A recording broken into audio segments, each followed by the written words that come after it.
Fala pessoal, tudo certo? Mais um vídeo aqui do canal do professor Everton.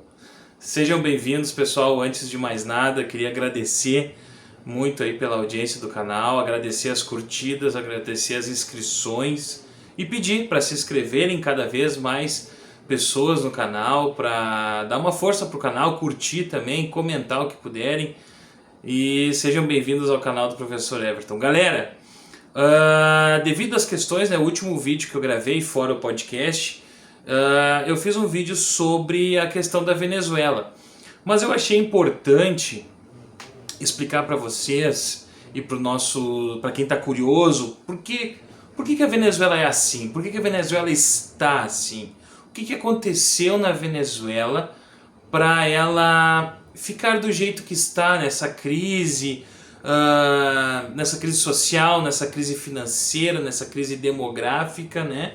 Com muitas pessoas vindo para o Brasil, né, pessoal? Saindo da Venezuela, né, pessoal? Emigrando da Venezuela, enfim. Bom, pessoal, hoje o nosso assunto, então, eu vou explicar para vocês o bolivarianismo e eu vou explicar o que aconteceu com a Venezuela. Pessoal, bom, vamos lá. A Venezuela, para quem não sabe, né, galera, é a maior reserva de petróleo do mundo. É da Venezuela, pessoal, exatamente. A Venezuela tem mais petróleo que a Arábia Saudita, galera. Vocês têm noção disso? A Venezuela já foi chamada de Venezuela Saudita, galera. Exatamente, pessoal. Então, assim, a Venezuela ela achou o seu petróleo por volta de 1910, tá, pessoal?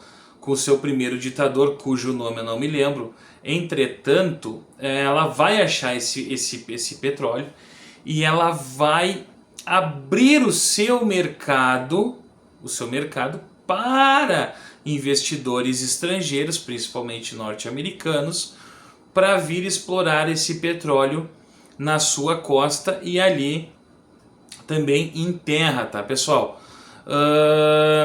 É bom a gente ressaltar que isso vai trazer, né, galera, ali nos anos 1920, 1910, 1940, 1920, 1930, 1940, 1950, muita riqueza para a Venezuela, muita riqueza mesmo, pessoal. Empresas estrangeiras tiravam, né, extraíam o petróleo, produziam o petróleo, né, que é uma produtora de petróleo. Elas extraíam esse petróleo, né, e a Venezuela vendia então, né, pessoal, esse petróleo para estas empresas e para estes países, né, galera. Então a Venezuela exportava para os Estados Unidos, para a Europa, para a China, né? A China ela vai começar a comprar esse petróleo a partir da sua abertura econômica, a partir dos anos 70 e 1976, com o Deng Xiaoping. A bacia do Orinoco, foi essa bacia que eu queria dizer para vocês, tá, pessoal? A bacia do Orinoco é uma bacia sedimentar que fica dentro do território venezuelano, em terra aonde tem bilhões e bilhões e bilhões de barris de petróleo. Se eu não me engano, agora de cabeça são mais de 600 bilhões de barris de petróleo que existem ali na Venezuela, tá, pessoal? Na bacia do Orinoco, fora na costa venezuelana. Então, pessoal, a Venezuela ela vai viver uma bela época na sua trajetória no século XX, principalmente na década de 60, quando a Venezuela está exportando muito petróleo, muito petróleo. É bom ressaltar, né, galera, que esse petróleo venezuelano, ele é um petróleo de terceira linha, tá, galera? Existem 3 tipos de categoria de petróleo. O petróleo venezuelano é o terceiro, digamos, é o pior petróleo que tem para fazer o refino.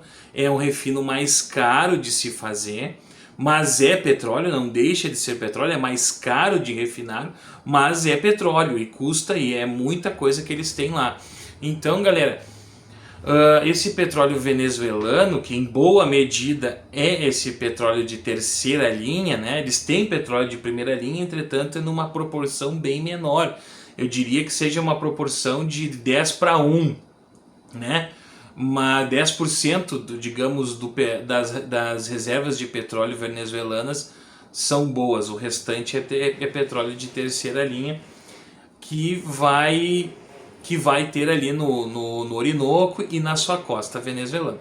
Galera, a partir de 1970 nós vamos ter a crise do petróleo, que vai ser fomentada pela Guerra do Yom Kippur. Tá, galera? A Guerra do Yom Kippur lá no Oriente Médio, né? Eu vou fazer uma aula disso, se eu já não fiz, se eu não me engano, no canal tem alguma coisa sobre Guerra do Yom Kippur, sugiro que olhem, mas posso fazer uma nova aula sobre Guerra do Yom Kippur ou as guerras, as guerras contra Israel. Essa Guerra do Yom Kippur, pessoal, foi uma guerra contra Israel, dos Estados Árabes contra Israel. O que tem a ver, então, Venezuela com essa guerra? Pessoal, essa guerra ela foi perdida pelos países árabes, pelos Estados Árabes, e ela os Estados Árabes vão fazer uma restrição de distribuição de petróleo, né? Sanções petrolíferas, digamos assim, irão acontecer, e o Oriente Médio, esses países árabes vão deixar de vender petróleo para o Ocidente, porque o Ocidente ajudou Israel na Guerra do Yom Kippur.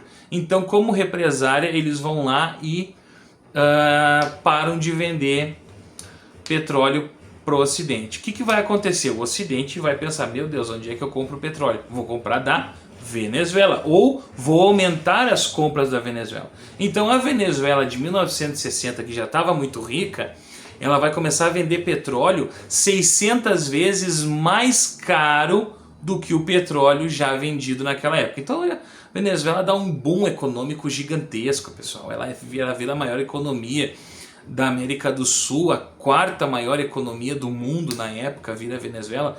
Para vocês terem uma ideia, o país que mais consumia uísque e que mais visitava, um dos países que mais visitavam Miami na época era os venezuelanos, né, pessoal? Então, para vocês terem uma ideia do poder econômico que a Venezuela tinha naquele momento.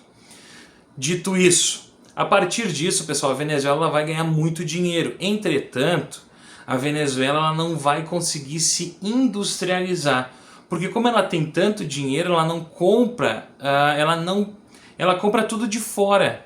Ela não faz nada dentro da sua própria, faz nada ou muito pouco. Então, o que vai acontecer com a indústria venezuelana? Primeiro ponto, ela pode ter muito dinheiro, entretanto ela produz muito pouco, produz só petróleo praticamente. A indústria nacional venezuelana é muito pequena. Outra coisa, a partir de 1980 vai sair a restrição do petróleo. Então, galera, aquele petróleo que era 600 vezes mais caro, agora vai voltar ao seu preço normal. A moeda venezuelana para de se valorizar e cai em queda livre. No mesmo momento que o petróleo para de valer muito dinheiro e a moeda está valendo pouco, ela não consegue fazer o que, pessoal? Comprar, importar mercadorias. Então começa uma recessão na Venezuela a partir de 1980. Galera, a partir daí começa movimentos para a derrubada do governo.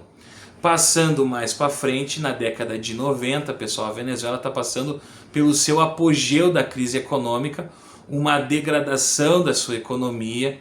Começa-se então baixas vendas, né? As exportações de petróleo baixam. Tá? A única coisa boa que vem nesse tempo é a PDVSA, que eles nacionalizam parte do petróleo venezuelano, ou nacionalizam todo o petróleo venezuelano, e a PDVSA terceiriza boa parte da sua extração para empresas do setor privado. Lembrando, nesse momento a Venezuela ainda é um país capitalista, né, pessoal? Eu vou explicar isso mais para frente. O que vai acontecer com a Venezuela a partir de 1980, galera? Quer dizer, de 1990, desculpa. Esse cara aqui, Rafael Caldeira, ele vai vencer as eleições a partir de 1996, tá? E ele vai dar um induto pro Hugo Chávez. Hugo Chávez, que já tinha tentado um golpe em 1992, né? Hugo Chávez, que era um ex-militar venezuelano e um político venezuelano de cunho marxista, socialista, né? Ele quer implantar um governo socialista na Venezuela e estatizar todos os meios de produção da Venezuela. O Rafael Caldeira, até esse momento, 1996, ele vai dar um indulto e vai soltar o Hugo Chávez. O Hugo Chávez vai ir para as eleições e vai ganhar as eleições de 1999, pessoal. Pessoal, nesse momento, o Hugo Chávez, então, ele vai nacionalizar todas as empresas da Venezuela, tá? Todas as empresas da Venezuela, ou boa parte delas. E ele vai começar um governo de cunho de ideal socialista, que nós chamamos de socialismo do século XX. Porque é uma mista, né, pessoal? Uma mista de governo entre socialismo e capitalismo. Ele não bane a propriedade privada, entretanto, ele faz uma redistribuição de renda no país, né? Controle da produção, olha tudo que tem parecido com o socialismo, né, pessoal? Ele tem cunho anti-imperialista contra os Estados Unidos, porque toda a crise na Venezuela que existe, ele vai colocar boa parte da culpa nos Estados Unidos, na Europa e em outros países. Então, tudo isso nós chamamos de bolivarianismo, galera. É isso aí, o bolivarianismo que tem as suas origens na Venezuela. Ele vai rebatizar o nome do país de República Bolivariana da Venezuela. E a partir daí a Venezuela vai alcançar até um determinado crescimento, vai aumentar as exportações de petróleo, vai redistribuir a renda, vai nacionalizar e repartir algumas grandes propriedades que tinham que eram privadas, né, galera? E ele vai dar um impulso na economia venezuelana. O governo do Hugo Chávez, em determinado momento, ele não é ruim. Entretanto, galera, ele fica muito dependente do petróleo. E a Venezuela, por conta própria, vai se tornar um país muito dependente do petróleo. Tá, pessoal? Muito dependente do petróleo. Então, o senhor já disse anteriormente, que já não tinha empresa. Um país que não tem indústria, pessoal, ele se torna um país muito... ele se torna um país que ele se torna um país dependente da importação de mercadorias. Essas mercadorias, pessoal, eu estou falando comida, eu estou falando bens de consumo básico, eletrodoméstico, roupa, qualquer coisa, pessoal, qualquer coisa, tá? Bens de consumo de primeira instância. Então, galera, com a administração do Hugo Chávez até 2009, a Venezuela consegue se manter ainda um país relativamente estável conforme a economia. A partir disso, galera, vai entrar o governo do Nicolás Maduro. Este aqui, tá? Nicolás Maduro. Pessoal, a partir daí vai dar um grande problema na Venezuela. Na verdade, eu não mencionei, mas eu vou mencionar agora. A Venezuela tinha um grande problema, pessoal, de corrupção nas suas empresas. Muita corrupção deflagrada em todos os setores. Por que tanta corrupção nas empresas? Porque todas as empresas eram estatais. Empresa estatal, né, pessoal? A gente sabe que no Brasil nós vivemos esse problema, são empresas que têm essa mão do governo e acabam em corrupção, né, pessoal? Então não foi diferente na Venezuela, e essa corrupção vinha antes do Hugo Chávez, continuou no Hugo Chávez e aumentou ainda muito mais no governo do Nicolás Maduro.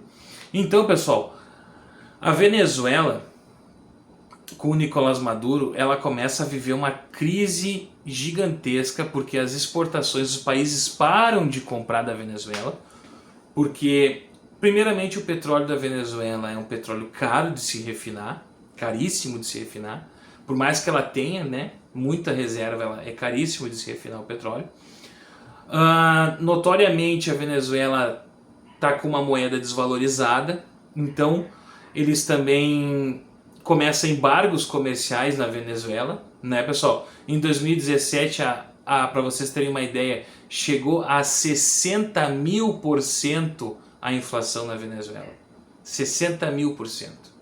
Por isso que nós vemos hoje no Brasil muitos venezuelanos, porque ficou inviável morar nesse país, porque o dinheiro não valia mais nada. O bolívar, que é o dinheiro nacional, não vale mais nada. Então tudo que tu vai conseguir comprar, tu não consegue, porque é muito caro as coisas. O país ele já tem pouco dinheiro. Por exemplo, pra vocês terem uma ideia, o PIB venezuelano hoje não passa de 30 bilhões de dólares. Pessoal, 30 bilhões de dólares é muito pouco, galera. É muito pouco.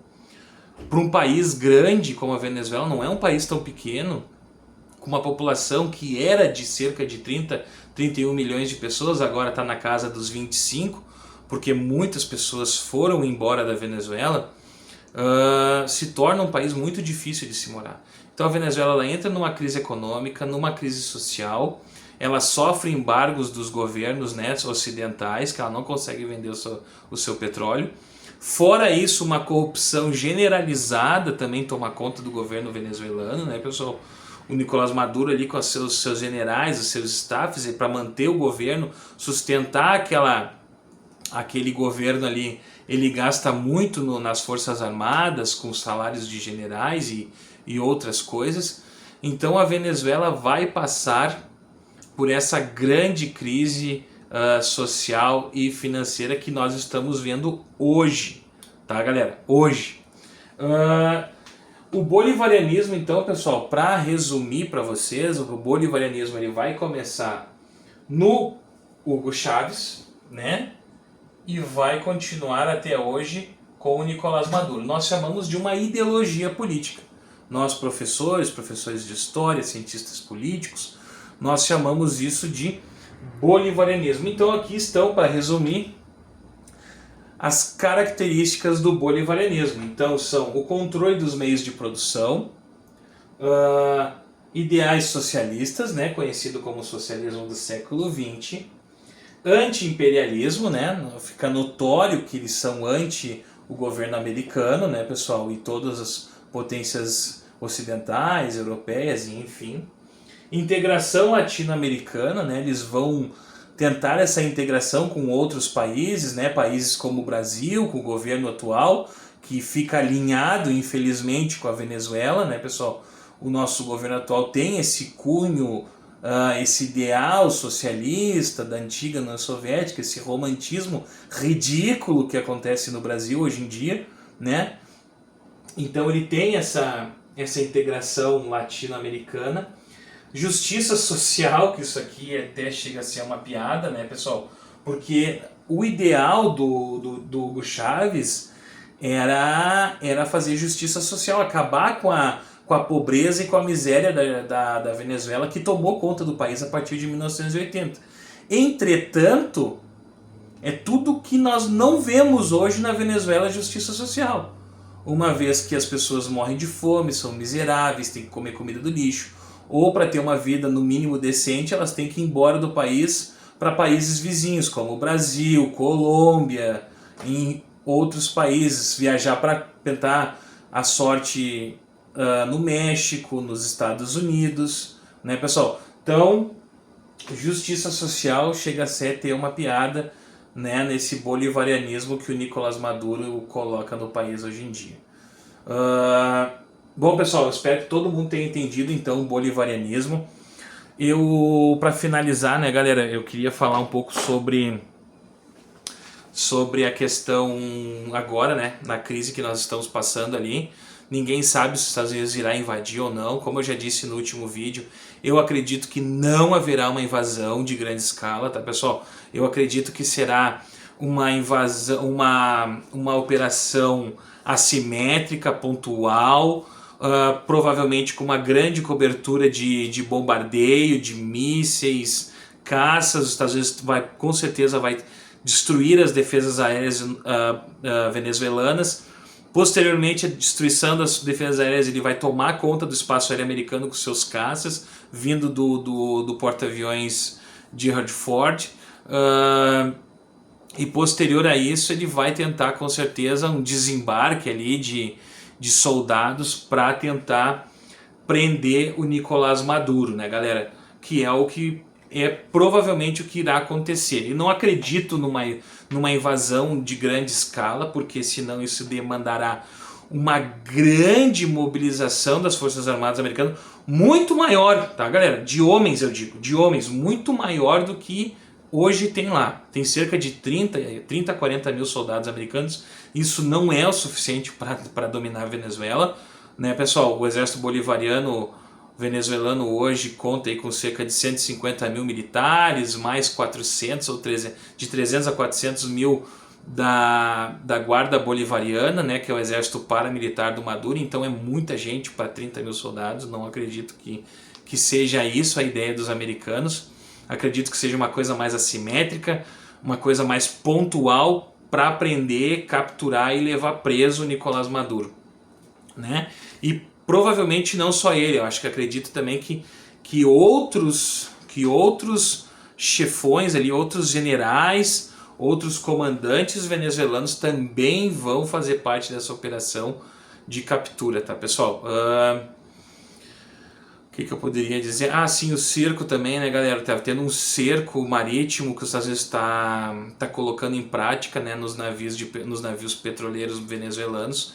Isso aí nós temos duas consequências diretas, né, galera? Primeira consequência é o enforcamento da economia, que já é uma economia pequena e desgastada, que eu acabei de comentar, venezuelana. E outro, pessoal, muito importante, tirando a Venezuela agora, outro país que vai quebrar com esse cerco americano dos navios petroleiros é Cuba. Cuba está passando por uma grande crise energética.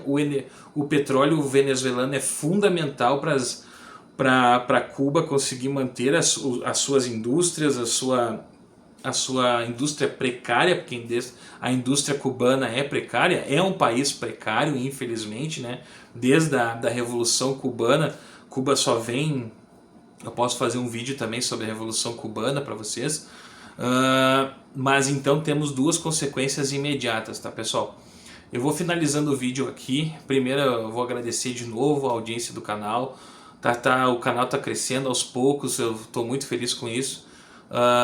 Agradecer a todo mundo que está fazendo parte desse canal e tá fazendo o canal devagarinho crescendo aí, pelo carinho de todo mundo. Pessoal, se inscrevam no canal, dê like no vídeo. Compartilhem com os amigos para quem quer saber sobre isso. E um abração, um abraço, professor Everton. Tchau, tchau.